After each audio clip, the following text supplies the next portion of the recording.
Forsberg pulls up for three. Boom! Knocks it down. Curry from the corner at three. Puts it in. For overtime. Makes it. Garrett. Right.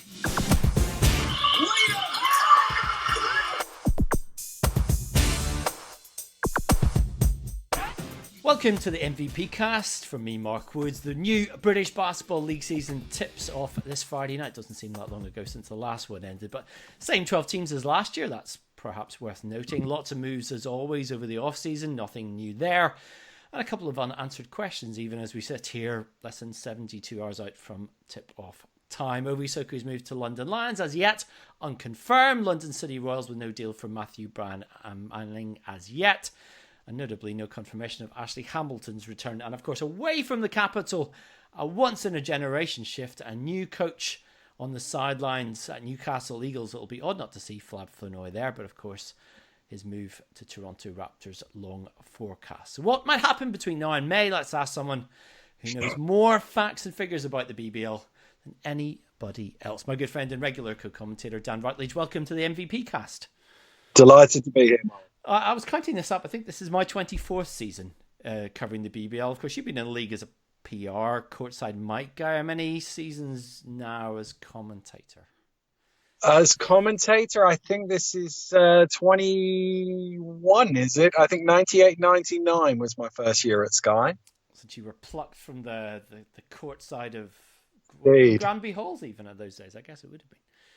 Yeah, I mean, I was doing that also. Probably the thing that helped me was I was doing the floor managing for Sky for a year or so, doing the basketball bit. So that got me to understand what was going on. And I think one of the helpful things in doing that is I spent a year listening to the voices in your head that you hear when you're in commentary and knowing which ones are talking to you and which ones you can ignore, sort of thing. I think that was probably the most helpful thing.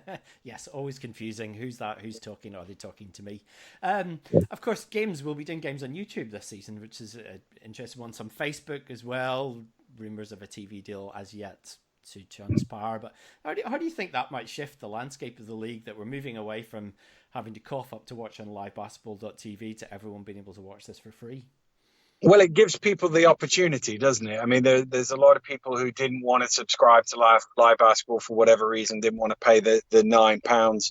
And now you've got that ability to watch everything for free. And I think more importantly than that, you can watch it the next day. You can watch it on repeat. And I think that's one of the things that probably was missing in that live basketball package, was the fact that the games just weren't recorded. So if you were out at whatever your team was on a Friday, Saturday, Sunday night, you couldn't go home and watch your rivals the next day. And I think this is the thing that YouTube offers, is gives people the chance to go back and watch something. Or if you've come home from a game and you heard there was an amazing ending somewhere else, you've got that chance to go back and watch the last few minutes at least. And the great thing is, the likes of you and I, is we can actually check out all these games before we call games, whereas before you were kind of trying to grab highlights, or if you were in on time to watch something that was live, it was great. But if you weren't, so maybe it'll allow you and I to sound a little bit more intelligent this season. Probably not, Yeah, but, you certainly me, maybe not you're fine. Because the other thing is, I would sit there on a Friday night watching 4 games. So in watching 4 games, you're not actually seeing everything. Whereas this way, as you say, as you can watch it on catch up. If I'm doing a game the following week, I'll probably watch, certainly in the beginning when you haven't seen everybody with a lot of new players. It's a good way of us getting a little scouting in. I mean, looking at the league, we talked about some of these names that, we've all talked about Ovi Soku. My understanding is the deal London Lions is on the cards, but nothing's been signed and sealed as yet. But if you look at the lineup that they have, let's assume maybe he ends up there, but you've got Justin Robinson back, Brandon Peel's back again, defending that title. First title last season for Vince McCauley. Do you see that they've got enough, given the way that the league's reshaped itself over the summer? It's interesting because I was just going through all the squads today ahead of this, and I was thinking, gosh, there seems like there's no real standout team in terms of consistency from last year, where you go, well, they got 8 guys back from last year and you knew exactly what they have. All of the teams who are at the top end of the table seem to have made significant changes to the roster, which makes you go, well, they look on paper to be really good, but when they get out on the floor, how does this guy translate into the BBL? And the Lions are in there as well. I mean, obviously you talk about Peel and Robinson coming back, two very good players, but Bristol was important for them last year. Tab was important for them. I think Ovi is the thing, isn't it? If Ovi's in that lineup, they look really, really strong, don't they? If he's not there, then we're having to rely on how good are the new guys coming in. On paper, they look good, but how does it translate onto court in the BBL? Yeah, I mean, you got someone like Dejon Allen Jordan, who we know, and he was nice and consistent for Cheshire. But then you move him down there; it's a different kind of system. And I mean, the two names that they brought in, Trent Weaver, Jordan Jackson. I mean, yeah, it looked very nice on paper, but we've often seen lots of Americans come into this league that had nice stats from somewhere else, and 2 weeks in, we thought, maybe not. Yeah, I mean, it's one of those things. Is people, particularly if you get a guy coming straight out of college, people go to me, "Oh, this guy did X and Y in this conference for that team," and I sort of go, "Well, I was around long enough to remember when King Rice came over, and he was the greatest." And he lasted 4 games at Birmingham before they got him out because he didn't translate into the professional game. And that's the thing, is you never quite know. And also different leagues, even the guys who've played professionally before, different leagues are suited to different players. It's a different style if you play in Europe than it is in the BBL. And can you translate that? And some guys can and some guys can't, because obviously salary wise you might be a role player in a different league, and now over here you'd be expected to get 20 and 10, and can you make that switch? It's one of those things where for people like me and you, at the beginning of the season people say, well, who do you think is going to win? It's sort of like, well, it's really hard to tell until you see them out on the court. I think it's the interesting thing, if you look at, for example, London City Royals, I mean, the biggest confirmed signing so far is Andrew Lawrence, and someone that we've seen play very well for GB. But in terms of his role over the last few years, he's been Division 2 Italy. He's been a setup guy, and on that lineup that they've got, I think the expectation will be that he could be a 20 and 10 guy, and that's quite a shift to make in a player's mentality. It is, and to be fair, 2-3 years ago, I was wondering the same thing about Justin Robinson when he came over. I was like, when I'd seen him play and I'd done some of his games in European competition, commentating on him, I was thinking he's coming over. They're going to expect him to score a lot more than he'd been scoring when I'd been watching him play, and he was able to do it. And it didn't take me very long to realize I missed the mark really wide on that. He was just a tremendous player and well suited to the league. And like you say, it's going to be an adjustment for Lawrence, certainly. And I think more will be expected of him here than perhaps in his previous roles. But, he could easily rise to that and be one of the standout players in the league. I mean, if they don't have Brian Amling and possibly don't have Ash Hamilton as well, I mean, it's like, you bring in then Lloyd Gardner in his first 2, he's been around the block, assistant coach at GB level, but it's a real shift from being at an academy to being the guy who's fronting up a professional team and the schedules and managing minutes and egos and all that kind of stuff. I mean, for me, if having lost a little bit of that core, probably losing that core, I mean, it's a fascinating switch for him this year. I mean, it's an amazing challenge and an opportunity, but also an incredibly challenging opportunity. Yeah, you're spot on there, really. And the other thing is, as you say, we don't know their full roster. As far as I see, they have 6 or 7 guys right now, and I'm sure that's not how it's going to pan out when they get to the game. So we're kind of guessing a little bit, but definitely it's a big step for him to take. Now, he's been around, he's paid his dues, he's been around for a long time. I got a lot of time and respect for Lloyd, and I wish him all the best. But it is a different thing coaching pro level and dealing with the egos and all of that sort of thing that you have to do. So you're right, it is going to be a challenge for him, and I don't know what to make of them, because there's just not enough there right now, and you just sort of go, well, what is happening with these other guys? Are they being replaced? Are they coming back? Who knows? I mean, it's an interesting shift, because you look at Jay Williams last season, first season, wins a trophy, gets them to play a final, and I mean, yes, my you always would heard that yes, there was a transition year for him from coaching at a lower level and managing different players. But I guess it was probably the biggest surprise to me this summer is, without going into the politics of perhaps of behind the scenes, but to not allow a promising young British coach a second season, for me seemed a real great shame in terms of developing someone who had come through the ranks, established himself, done something meaningful, was still improving, probably had made mistakes, but didn't have that chance to build on it. Yeah, I mean, I like you. I mean, I like him, and I think he did a good job. I think that was always going to be a difficult year for them, that first year, because they came in with a lot of hype and a lot of expectation. You look at the roster, and there's some high level players on there, a lot of expectation. I think their season kind of went up and down a little bit. They had their moments. Obviously, that winning the trophy helped. They had a nice run to the trophy final, and then beating the Lions in the final.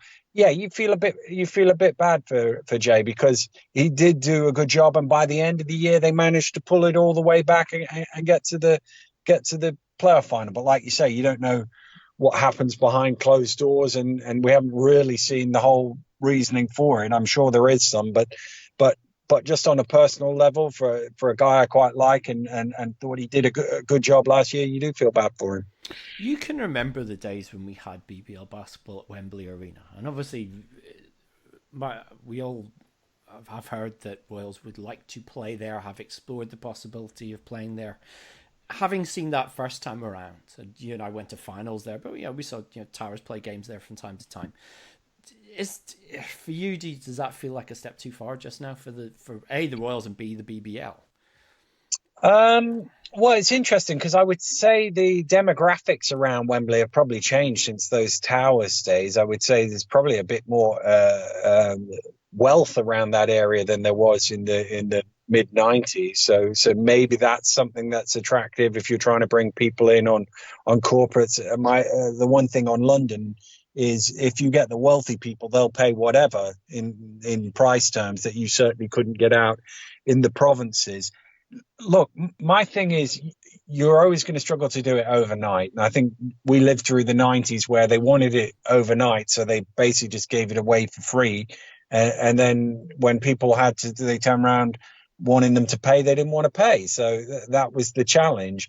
And I think you've found that with the teams that have built up to owning their own arenas, Leicester and Newcastle. They've actually, slogged away at it for years and years to build up that fan base. You go back to 20 years ago, both Leicester and Newcastle had relatively small crowds, certainly in comparison to what they have now. And it takes a long time to build that up. And I don't think it's an overnight thing. So if they were to move to somewhere bigger like Wembley, it's how do you make that instant impact and get people in? Because if you get 600-700 people in Crystal Palace, the atmosphere is still going to be reasonably good. Whereas if you get 600-700 in Wembley Arena, it's going to be sparse. So it's a challenge. But then, running a basketball team, running a sports team in general, getting people to part with their money to come and watch you on a weekend is a challenge. And I would say it's probably more of a challenge in London than it is anywhere else, simply because there's so much other competitions for your discretionary spend in London. I think that's one of the challenges of being in London, is trying to beat off all these other things that in the smaller towns and cities around the country we don't have. I suppose, the gamble, they made last season, they spent John Sawyer's the principal owner, you invest a lot of money in players. It was great talent, obviously great to see British talent, big name talent coming home, but then you would tune in or you would go to Crystal Palace and hardly anybody there, and off the court it was what's the strategy for developing this in the long term? And it really, as you said, it was a real shade of 80s and 90s again. Yeah, look, it's hard because you want to come in and you want to be the best you can be, and you want to, set your stall out. And they certainly did that. The buzz coming in was amazing. And suddenly people who'd ignored the BBL for years and years were suddenly interested in what was going on down there. But as you say, turning that buzz into long-term sustainability isn't easy. And you know, there's 11 other clubs around the league who will tell you how hard it is to get people to come back regularly. And you know, bums on seats isn't easy.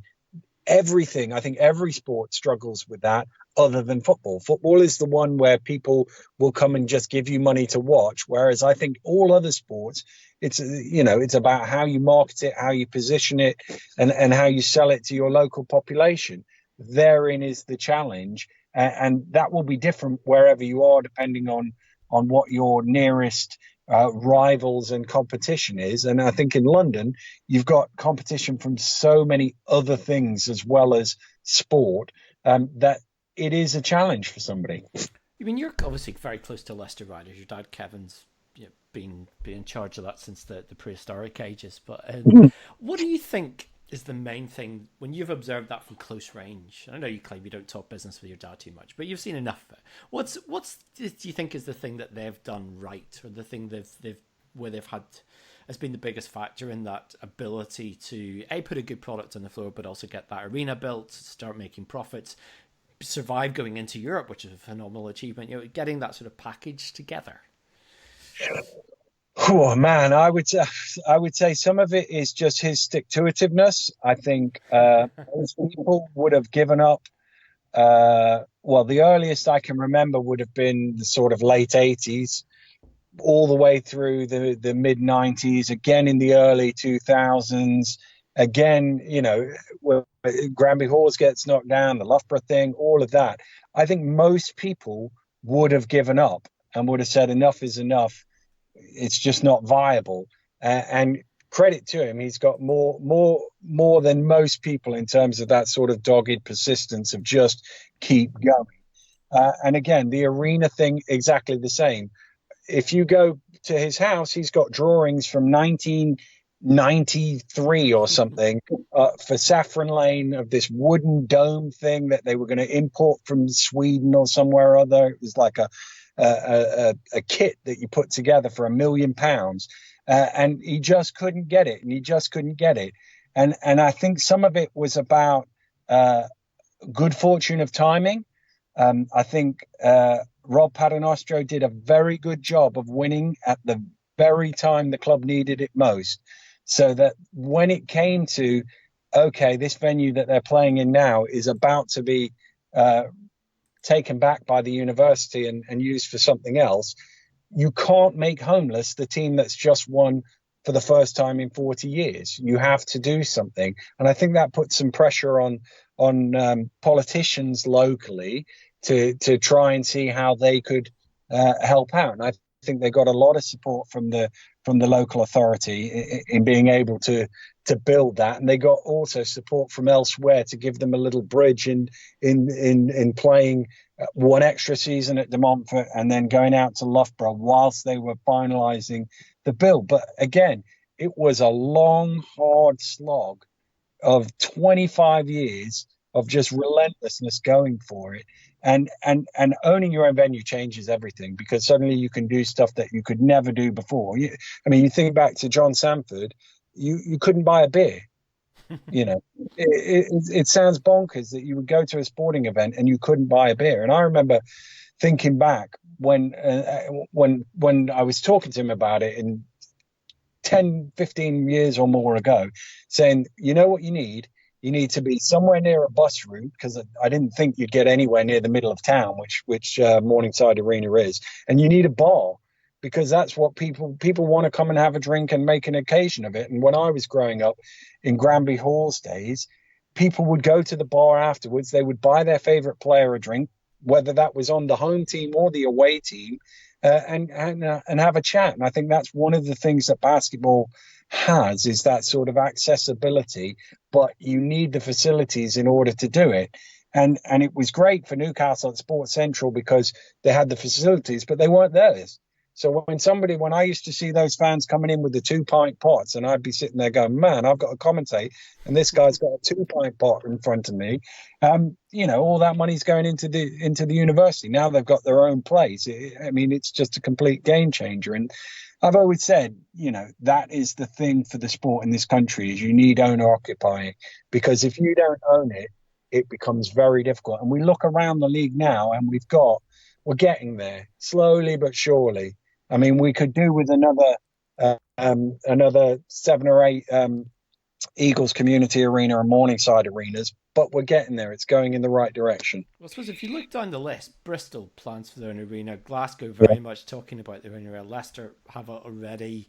London City Royals, I understand now the route they're going to go down, just trying to get their own arena. Lions would like to get their own practice facility. Giants kind of will have an arena. Newcastle have it. Plymouth have been looking. Sheffield been trying but not progressing it.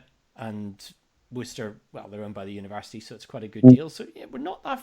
If you could see 5-6 years down the road, majority of teams, if all plans go to plan, and that's not very easy, but you can start to see that in the distance of people having that. And 5 years ago, you couldn't have seen that. So that is a sign of progression to me. And what it does allow, again, is you mentioned Leicester going into Europe. It did allow them to do that. Okay, it was a learning experience for them of how you manage to sell tickets on a Wednesday night instead of it's hard enough on a Friday, Saturday night, but to do it on a Wednesday night is a totally different challenge. And you see that all across Europe. I mean, there's a reason that EuroLeague moved their games to Friday nights, because it's easier to sell tickets and get the massive crowds that they get in on a Friday night than it is on a Tuesday or a Wednesday night. But but that was one of the most phenomenal things for me last season, and credit to Russell Levinson, everyone at the Riders, to make a profit on going to Europe is astonishing. We never could have thought that would be possible. If you look back at Guildford, that they went bust effectively for being in Europe. They did, but I suppose the major difference with that was, at the time, I didn't think Guildford was the right team to go into Europe. I thought it was great that they were doing it, but I thought it had just come to them a little too quickly, and they didn't have the time and the preparation to sort of build up to it. Whereas Leicester were thinking about Europe when they were drawing the plans for the arena. So it was always a thing, and I forget how long was it, a season and a half or 2 seasons down the line that they took that step. And to be fair to them, they had some sponsors who were quite happy to go, here's some money, some extra money, because we want to see you do it. And you know, that's a commitment from local partners who say, actually, we want you to be that team, and let's see how we go from it. And they weren't a million miles away, but I think if you want to do it, you want to do it properly. You want to say, okay, we're not going to go in now. Now we've seen how far the number one team in the BBL at that stage is from, you know, the other teams in Europe Cup. You want to be able to go in with a team that's capable of getting to the second stage of Europe Cup, rather than can we go and win one game? Because I think if any team, any BBL team went in next year, they should go in with that mindset of, okay, whether it's Leicester or whether it's one of the Londons, Newcastle, whoever, they should learn from what Leicester did and make sure that what they go in with is a team capable of challenging to the second round. Now, Leicester weren't a million miles away from it. A bounce of the ball here or there, they could have won a couple of games and it might have been a bit different, but they didn't. And if they had, they would have really struggled in the next stage, I think. So I think that's the challenge for the BBL. How do we do that whilst also keeping the league competitive? Because again, what you don't want, and you see this in some European leagues, same team wins the league by 25 points every year, and it's a bit of a non-entity, or they play 2 totally different teams, and it's a bit of a non-entity in terms of what their domestic league is. It's a totally different team playing in European competitions. It's very difficult to keep the competitiveness. There's only really a few leagues where you see, you know, broadly speaking, anybody can beat anybody, and they compete at a European level as well. I mean, obviously, Riders not in Europe this season, but a real overhaul. I mean, you spoke to Rob Paternoster last season. He was disappointed with the performance of some of the players he brought back, and it wasn't really a surprise that over the summer that he's really changed things around. I mean, obviously, we know Mo Walker from his time at Worcester before, but lots of new names. I mean, is there a sense of optimism that they're back and challenging for that title this year? I think so, yeah. But again, I mean, I've been in China, so I haven't seen any of the preseason games. Mo Walker is the one that stands out because I know Rob's been trying to sign him since he was at Worcester. So getting him, I mean, that's a legitimate big man who's going to be tough for teams to play with. As with anything, it's how do the new guys fit in when they take to the court for real. In pre-season, I'm told they've looked good. Leicester have the depth that they've had in previous years, perhaps a bit more of a change this year than next. I would expect, based on that roster, they would be somewhere in and about. But, I guess we find out this weekend, don't we? When we see them take to the court first couple of games, how does it translate into real action? I mean, you're there for the first game Friday night against the Sharks. I mean, it's always important, I think, in this league to get a good start, and you see the teams that do well early season tend to be the teams that are there by the end, because teams that have had an overhaul in the summer tend to start poorly. They can never catch up. I mean, it's I don't know if it's consistent across all the leagues, but you do tend to think that within about a month of the season, you generally have a reasonable shout of who's going to be top 2, top 3. Which is why the format change is quite interesting, because the league now doesn't start until I think it's December 6th, is it? Something like that. So actually, all the teams will have a chance to sort themselves out and get to a point where they're comfortable before they lose a single league game, and I think that's going to make it quite a different take, because even in the years was it about 7, 8, 10 years ago, where we used to start the season with the trophy, there was still a couple of league games played relatively early on, whereas here nothing starts until I'm sure it's December, and that's going to be fascinating as to how teams react to what their performance is like in the cup, because nobody will be out of the league contention, will be out of playoff contention at the beginning of December. Everybody will still be 0-0, and I think that will change it. And of course, with the reduced number of games, the losses suddenly become much bigger. And also, if you look at the recruiting though as well, there's a number of teams that haven't signed the maximum amount of Americans, and there's a few. Obviously, we know there's always a few last minute signings come in at the start of every season, but you do sort of wonder below the surface at some clubs they're going, we're going to save a bit of cash and bring someone better in for the league. I suppose it's possible. I mean, I still think, don't you want to win? That's mine. I mean, the cup final is one of the great days in the calendar. Being there, it's always exciting. Coming in January when it is, there's always a big crowd. It's always a good event. So, and I guess with the group format, you do have a bit more wriggle room than you would do in a straight knockout. I don't know. I guess we'll find out, won't we?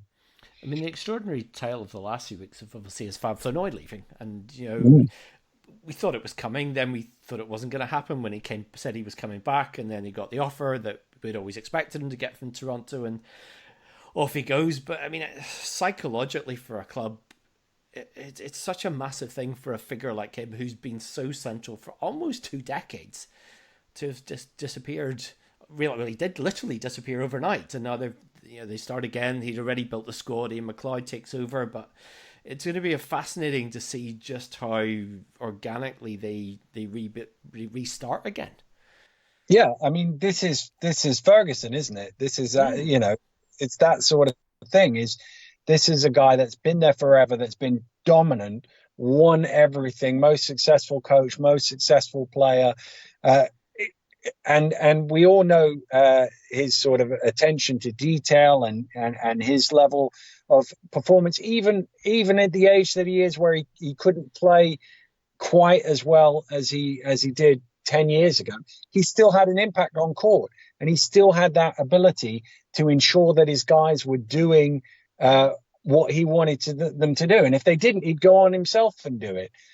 So yeah, I mean, it's a tremendous opportunity for him, but it's also a massive challenge as well, because how do you fill those boots. I don't think whoever you are, it's just going to be a very difficult thing, and just the emotion of it all as well for Newcastle fans, as you say. We've been talking about it for ages, but it did happen pretty quick, and it was like, wow, that's it, and it's almost like he's gone, and I don't know. It's going to be really interesting. I think that's probably the most interesting team to look at this year, because you do have guys who've been around. You've got Fletcher, who's a two-time MVP, Darius, who's been there forever, Lasker, Williams. There's guys who've been around for a long time, and suddenly there's a new coach there, and how does that change their dynamic? I think they're the most interesting team to watch this year, certainly in the first 6 weeks or so, just to see what are the differences now. What are there any, or is it a slow evolution thing? You've got to say, great for Fab. Just tremendous. Funnily enough, I was at the World Cup, and myself and my co-commentator Joe, he's Canadian, so we took a drive down to Dongguan to go watch Canada play Lithuania. They were playing Lithuania, and we were sat there courtside, and I got a text message that said Fab's gone, and I was like, no way. And of course Nick is there coaching. So after the game, I went up to him and said, just said hello, blah blah blah, and I said, so Fab's coming with you then? And he said, yeah, he really felt he deserved it, and it was going to be great, and blah blah blah. And it was just, he was so happy to be able to bring him in, having brought him into the BBL in the first place way back when me and you were much younger than we are now, sort of thing. So delighted for Fab, but it is going to be interesting to see how Newcastle change. Is it going to be a lot? Is it going to be a little? How do they react to that? And it's just going to be one of those. I think that's going to be a story of the season is Newcastle, because he's never had a bad season. So those standards are so high.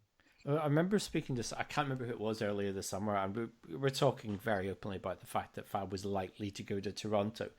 And someone said, who would take over? And I think the remark they made to me was, you don't want to be the Davy Moyes. And it was almost, Ian McLeod obviously has been the X and O's guy, or heavily involved in that side of things for a few years now. And I think he's a really talented young coach. But there is that thing when you come in, that first season after taking over from Fab will be really difficult, because, as you said, the standards are so high. Yeah, I suppose. You touch on a good point. It's not like he's been, coaching the under-18s and nobody knows who he is. He's been on the sidelines coaching the team, even when Fab has been there. So it feels like it was succession planning. I haven't spoken to them about it, but he was getting more and more involved along the way over the last few years. So I don't think it's quite as big a leap for him or for the players as it would have been, in the Dave Moyes situation, where some guy just comes in and who are you and what have you done, sort of thing. And we all know that Dave Forrester is the real brains behind it. Let's just take a pause for one moment to tell you all about the British Basketball All-Stars Championship, which returns on Sunday, October the 13th. The venue, the Copper Box Arena in London, with 8 of the BBL's very best teams doing battle in this fantastic tournament, which will be live on Sky Sports. It features 12-minute games, an all-star 5-point line, and that golden buzzer power play. And the British Basketball All-Stars Championship promises to be a non-stop afternoon of fast-paced hoops action. Now, the tournament again showcasing the very best of British basketball talent. Surrey Scorchers out to defend the title they won 12 months ago. You really want to be there. You can get your tickets now. They're on sale, with all the information available at allstarsbasketball.co.uk. Dan Routledge is our guest in the MVP Pass. Let's broaden out to the other teams. I think one of the great things about the league last season, and you and I talked about this, was the fact from top to bottom, the gap was as small as I've seen for years, and there wasn't a really bad team in the league last year. There was teams that didn't win as many games, but there wasn't a poor team. And if I look at this, again, we're always speculating because it's the start of the year, but it doesn't again really look like there's a team that's going to be out of contention. No, I 100% agree, and I think what it gives you then is a bit more of excitement and drama, and even though for a long while there the league title race looked like it wasn't much of a race. I mean, London had a bit of a wobble at the end, and Leicester pushed them to the last weekend. But you know, in March we were thinking this is all over now. But what we had was everything below that was so wild and crazy. Teams could finish third, they could finish ninth. It was so up and down. And even to the last weekend, the amount of permutations there were going into those final round of games as who could finish where was really exciting. Plus, you had, as you say, the teams at the bottom of the table who'd not won as many games, Worcester and Surrey, were still capable and had beaten some of the teams at the top end of the table. And like you say, you look at it now, Worcester, obviously, that the mistakes they made were at the beginning of the season. That team didn't quite fit together, and Tony G came in and tried to sort it out towards the end, and they did get a bit better. But, you know, Matt Newby coming in, it looks now on paper to be a much more coherent team. Now, let's see how they go out on the floor at the weekend. But they look in much better shape than they did. I'm sure Creon as well will have learned from the challenges of last season, and again will be looking to do better because it started out okay for them and kind of tailed off. But yeah, I agree. I mean, I look at it and you sort of, this time of year, people do their predicted league tables. I wouldn't have any idea. I'd come back to me December 6th before the league season starts. I mean, it's an interesting with Worcester. I mean, they, you know, a tough start for them, home against the Lions on Friday. But Matt Newby, of course, was at Leeds Force when they were, let's face it, a fairly appalling team towards the bottom end of the table. But no, it's great to see him. He's a guy I have a lot of time for. But coming back in, they have a team that has a bit more budget, let's be honest about it, than they ever had at Leeds. But, you know, for him, a great chance to get back into the BBL. But I guess, you know, how do you respond to that and take this team in at a much higher level of expectation than you had last time? Yeah, and particularly coming off the back of a very disappointing season, and I think that's the interesting challenge for them. Although, to be fair, the Wolves fans really stuck with that team throughout the year. I mean, they were still getting good numbers through the door, supporting a team that was losing every week. So he'll get some buy-in from the fans. And let's not forget, he had that team, the team with when Classen was there, that did make the playoffs. Was it 15-16? With, as you say, a limited budget at Leeds. So, I mean, again, I like him too, and I think it's good to see him getting another opportunity and another go at it. As you say, with a slightly better backing behind it, it'd be good to see how he goes with that. Sheffield rebooted, but losing Dirk Williams for me is like the massive change on their roster. And I mean, if you look at the roster at the minute, it's still very slim. I guess there must be some other players coming in, but you look at the guys that they have: Nick Lewis. It's done reasonable, but as a role player, Buna Njai, who carried a lot of injuries at Glasgow last season, has potential, but not a game changer by any means. And you know, they must have other players coming in. Let's be honest about it. But yeah, they're a real unknown at the moment.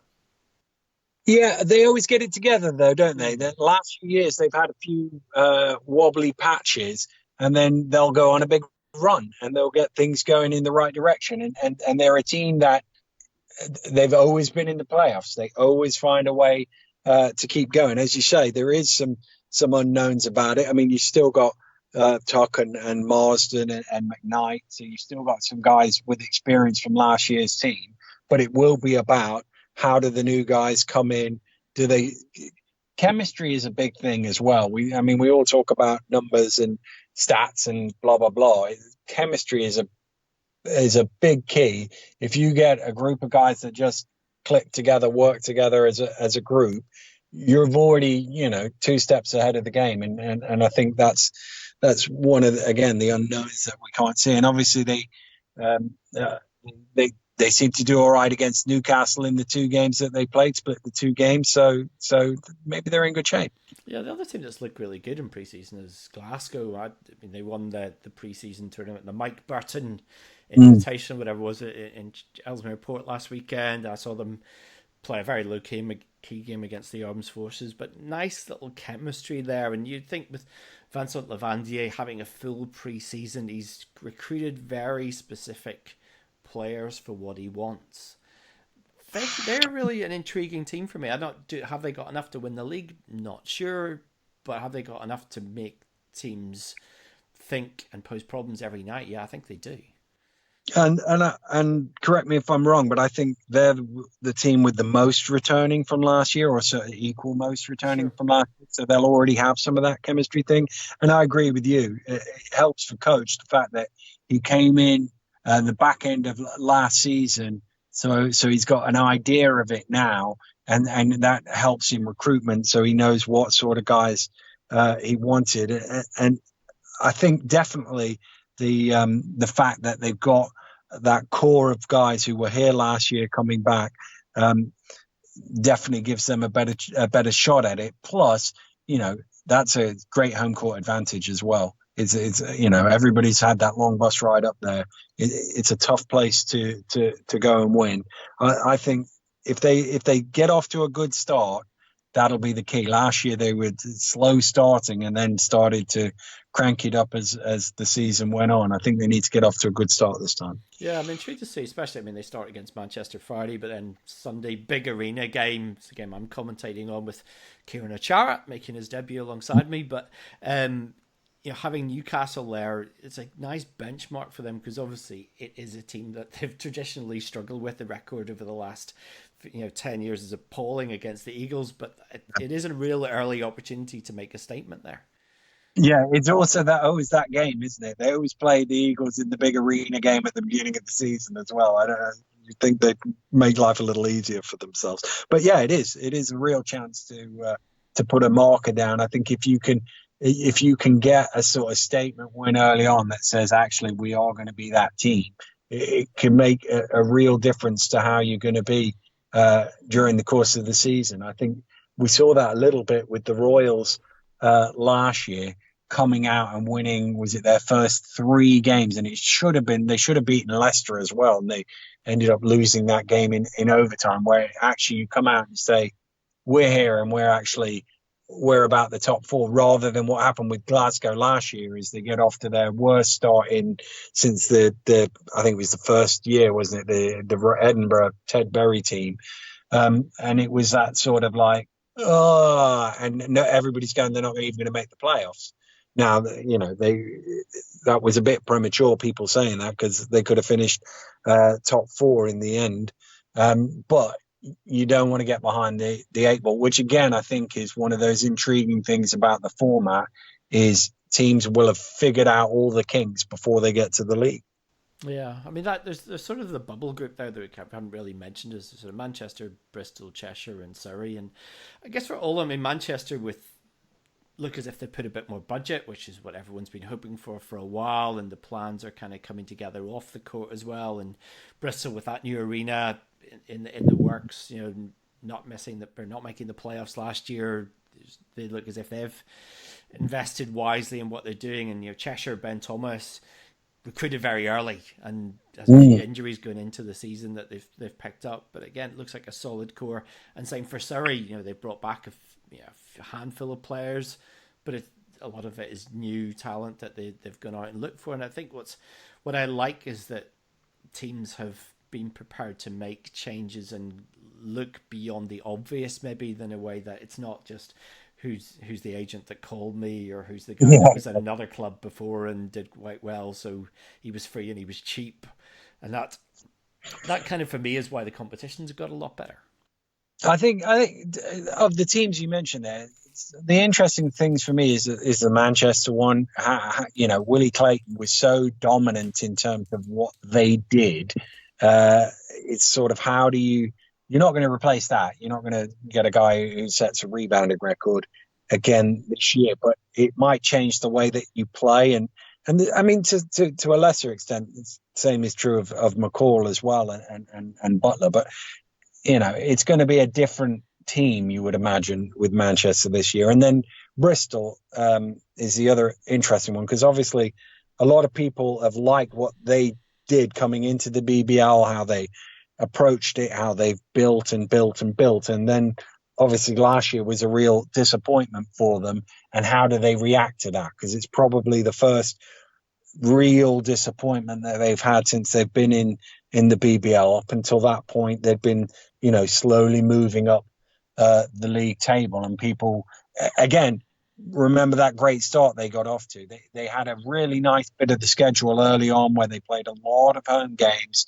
and they were, I can't remember, was it third or something, second in mid-December, and then it all tailed away from them. And how do they react as a club? Because obviously they've made some changes on court, but how do they react as a club to that? And how does Andreas, what does he do differently this time around to make sure that, if they do get off to that good start, that they're able to sustain it?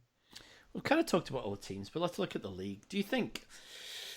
I think last season was the most competitive league that we've had in a while, but do you think structurally, you and I go way back on the ups and downs, should we say, that back to the glory days as we call them, which probably weren't as that glorious, but do you think that really now is the best shape that the league's been in? I would say so. Certainly since actually, if you go back to the BBL, probably, yeah, because actually everybody goes back to the halcyon days of 1996 to 2001 or something, somewhere in that sort of ballpark.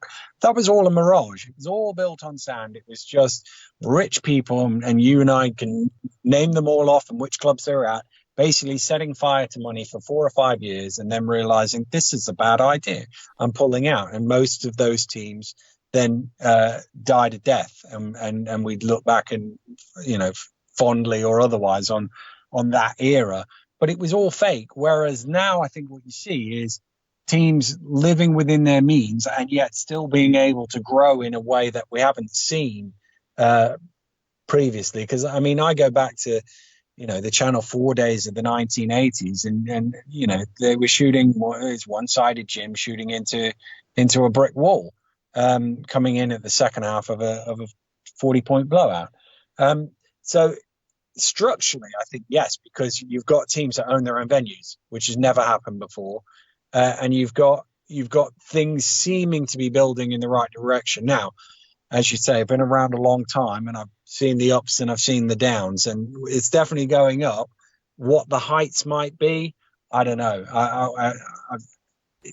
It's one of those things. Is in 5 years' time, if we're in the place we were talking about earlier, where there are 3 or 4 more venues that are owner occupied, we'll be in a really good spot. But it still goes back to sports is a very difficult market unless you're football. Doesn't matter what sport it is, unless you're football, it's a very, very difficult market. We see rugby teams, massive budgets, but how many of them actually make money, and how many of them have just benefactors that are backing it? Cricket, test venues are doing okay, but what about the smaller counties, the Leicestershires, the Derbyshires? How are they coping with it all? And same across all sports. It's not easy, but I feel like in basketball, it's still going upwards, and it has been going upwards for a few years. And I think what that's done is it's now starting to realize on the court. Whereas a few years ago, there was 1 or 2 teams who were on the up, and they were able to use their extra bit of finance to separate themselves. The gap is perhaps not quite as much now. I think the thing that's, I suppose, the next level move is if you look at clubs that, I suppose the word I'd use is smart.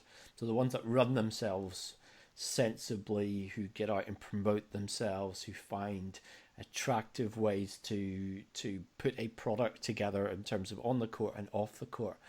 I think that's increasing. I think the thing that for me is, as a league, the league itself probably needs to raise its game. The narrative of the BBL in terms of pushing through and kind of capitalizing on the marketing opportunities, the demographic that it appeals to, all that kind of stuff. For me, that's the next step that probably isn't quite there yet, and you hope that maybe it just needs the clubs to get a little bit better so you can push that.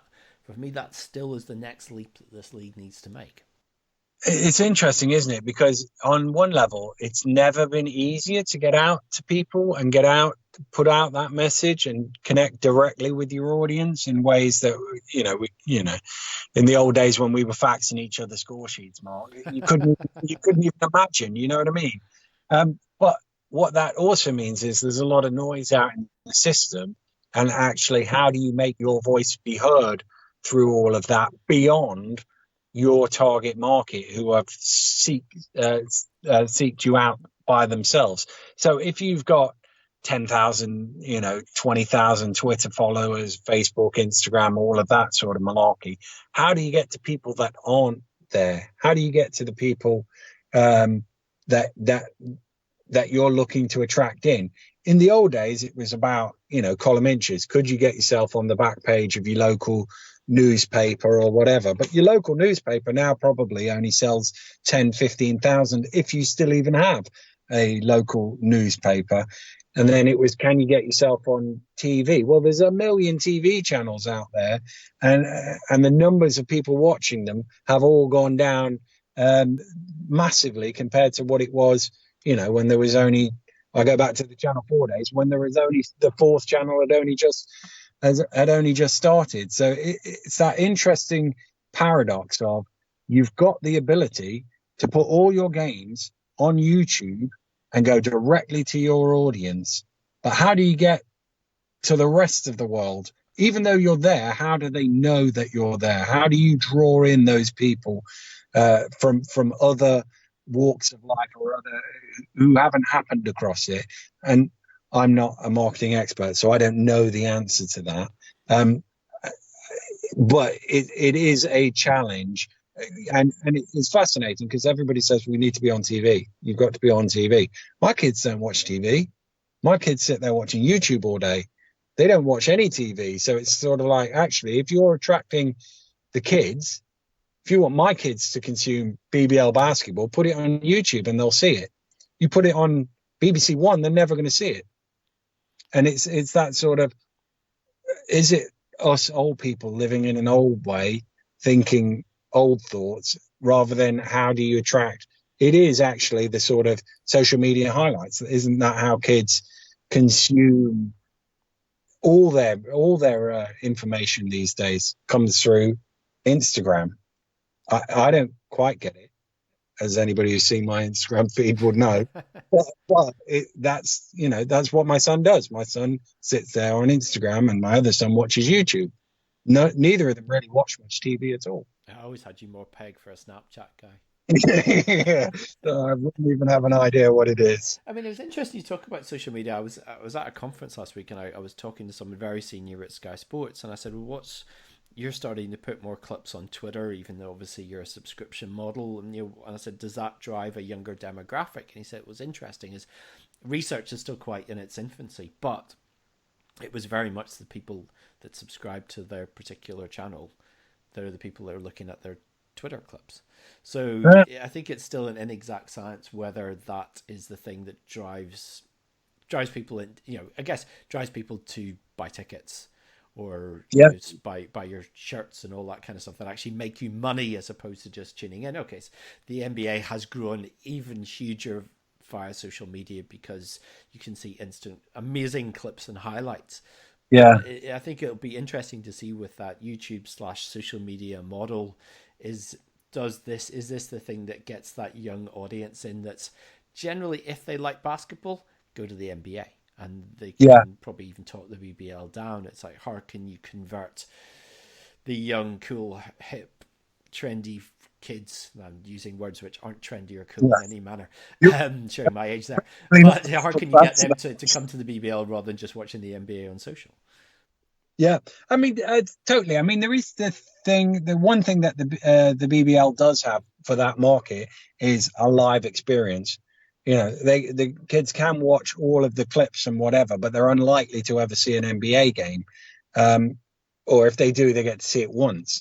Whereas you do get that in-game experience. Now, my personal view is actually basketball on this side of the Atlantic is actually more um, uh, uh, is a better product to watch for our audience than the NBA, because it actually flows as a game, and there isn't a million timeouts that go on for 5 minutes apiece because they've got to sell all the commercials on TV to pay the billions of dollars for the TV contract. Whereas I think in this country and in Europe, the game flows a little better, and our taste, as having grown up with football and rugby, which is just essentially 45 minutes, 40 minutes, then a small break, and then same again. We don't like that stop-startedness as much as the Americans are much more used to it in that regard. So there is that thing of, actually, if you can get them through the door, you have got the hook of live game. And the amount of people that I know who turned up to a game at some point because a friend dragged them down or whatever. God rest his soul. We just lost Alan Johnson a couple of days ago, who I'm sure BBL fans who's ever been to a Leicester game would know Alan.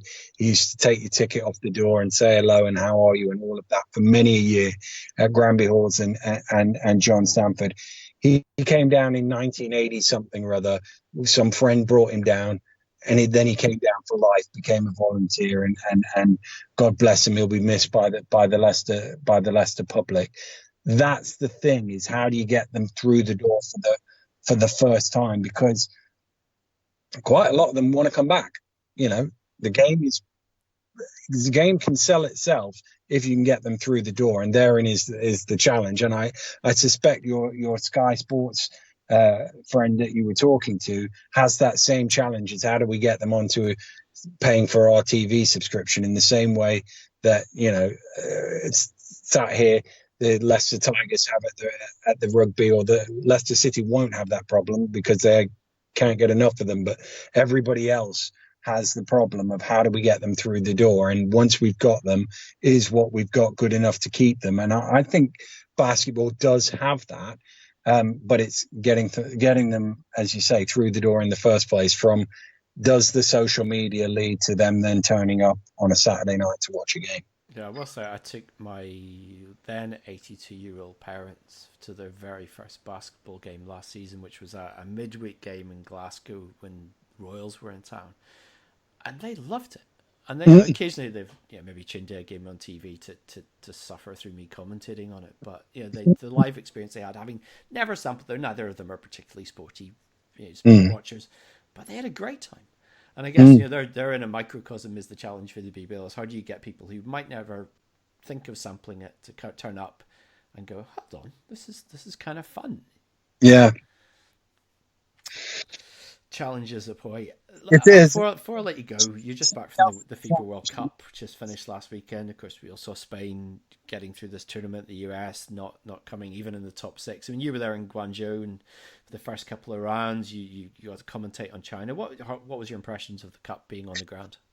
Well, the interesting thing was I did Spain in the first round of games, and I must admit I looked at it and I went, I can't see this team going all the way. They didn't quite look like Spain normally look like. They had the one game against Tunisia where they hit like 18 threes and blew them away in the second half. But the other two games they struggled a little bit with, and they didn't quite look like they had enough. But what they did was they built through the tournament and they got better and better, and they've got that thing, that Spanish thing of, we're going to beat you in the end, one way or the other. I mean, there's no way they should have won that overtime game, double overtime game at all, really. They should have lost that game, but they found a way to win. So I mean, it was a credit to them. China, I was delighted to see them because obviously, the atmosphere was totally different when China were in town. They didn't want to come to us, though, because that meant they lost in the first round and couldn't progress. And I think the Asian countries were probably a little disappointed with their outturn. Same to the Africans. I would have expected at least one of the FIBA Africa teams to have got through to the second round. It made it more exciting for the competition in terms of fighting for the Olympic berth, that it went in. If one team goes through, like Australia went through, so that took the that slot in the Olympics, and it was a bit dead after that sort of thing, from that regard. But I thought it was a really good tournament. There was some really, really exciting games. There was a few that were a bit ropey, but it was interesting to see. I saw Lithuania a couple of times early on. I thought, man, this team looks really good, and then they kind of fell away. The Aussies looked really good, and probably should have got to the final. They'll feel a bit disappointed about that. Yeah, they were the big disappointments for me. I think once Serbia were out, you thought this is Australia's time. They're a great group. They always play so hard together, and unbelievably for an Australia team, they kind of choked. Yeah, it was weird, wasn't it? And I mean, you mentioned Serbia as well. By the way, how good did they look for the first 5 or 6 days of the tournament, and then suddenly it all went wrong for them. But yeah, I think the Australians, I was a bit surprised that they didn't make the final, because having saw them live twice, I thought they looked really, really good, and they had the tools, and they've got that sort of Australian swagger, arrogance, whatever you want to call it, which meant they came in expecting that they were going to win. They thought they were going to win. So it was a bit of a surprise the way they fell away at the end. It was one of those where you sort of thought, actually, this team has that, like the Australian cricket team of the 90s, where basically they just rocked up and went, we're going to beat you, and it doesn't matter how well you play, we're still going to win. They had that swagger about them. So in the end, it was a tremendous game. It was a tremendous game that they lost.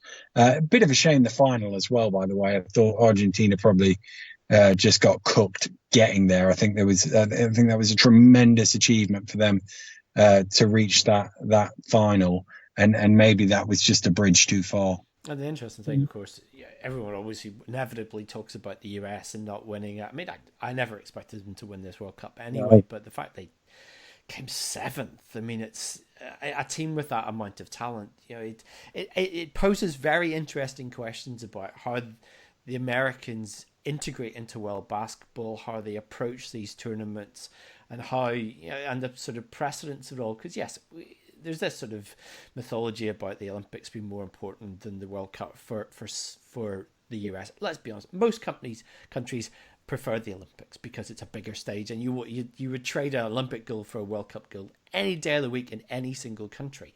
But the fact that they come in there, it does show that there is this leveling, and that if that there are so many good teams and so many good players out there, and it's about who brings the best team rather than the best players a lot of the time.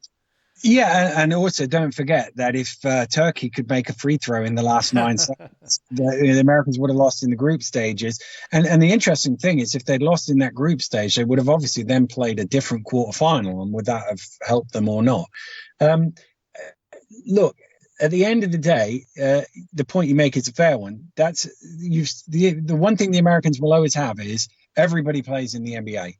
It doesn't matter which tournament they send it to. Maybe in the qualifiers they won't be, but when it comes to tournament time, they will have 12 guys from the NBA, and no other country will have that. So they ought to have the depth. But what they probably don't have, and I think one of the things that you see from a country like Spain, is that sort of Ricky Rubio talked about it, that family thing. He said, when you're playing for your country, you're playing with your mates. These are the guys that you grew up with playing for your country. And I don't know that America in basketball necessarily has that. Now, the reality is, if next year they send their 12 best players, or they send 12 of their 25 best players, they're still going to win the Olympics, because talent-wise, they just have more talent than everybody else. But if they don't, they will get beaten in the way that they got beat here. And as I say, could have lost to Turkey, lost twice in the end and finished 7th. If you don't send, these teams are good. These European teams, South American teams are good. And if you're not right there, I think what they have that the Americans don't necessarily have the tradition of in basketball is that kids growing up together playing for the national team. And even you've got guys who are role players in national team, but who are superstars at their level, wherever that level is across Europe. And in the case of Spain, that's the top end guys playing EuroLeague, most of them, if they're not in the NBA. And so those guys are used to performing on a big stage and being the man. And I think one of the things the Americans had or didn't have really with that team is, who is that superstar guy? I mean, I listened to the podcast and they're all going, we should have sent Melo. Melo's done this and that on the stage. Whether he can still do it at this age, I don't know. But they didn't have LeBron James or Steph Curry or Kevin Durant or that guy. Well, I did the 2010 World Cup and I was fortunate enough to do the American group back then. And obviously they went on to win the final against Turkey. They had Kevin Durant. And Kevin Durant was so much better than everybody else on the court. It was frightening. He would go out, score 20 in the first quarter. They would be up 15. And then he'd say, you boys can win it from here, and sit back down and watch the game. And they didn't have a guy like that in this team. And I think that was probably the thing that why they got caught. Now, with a different run of games, they could have made it to the final if they played somebody else in the quarterfinal or whatever. But then with a different run of games, they could have lost to Turkey. Literally, they missed 4 free throws in the last 9 seconds. Crazy. Dan, thank you so much, as always, for talking basketball with us on the eve of a season. Enjoy the campaign. If you want to follow Dan on Twitter and get all his amazing facts and figures that he pulls out, you can get him at Dan_Routledge. And enjoy the campaign. And you, cheers. Thanks for joining us. That was Dan Routledge, and that was the MVP cast. You can get all our editions via your preferred podcast provider, or head to our website at mvp247.com. You'll get another edition very soon, but for now, for me, Mark Woods, it's goodbye.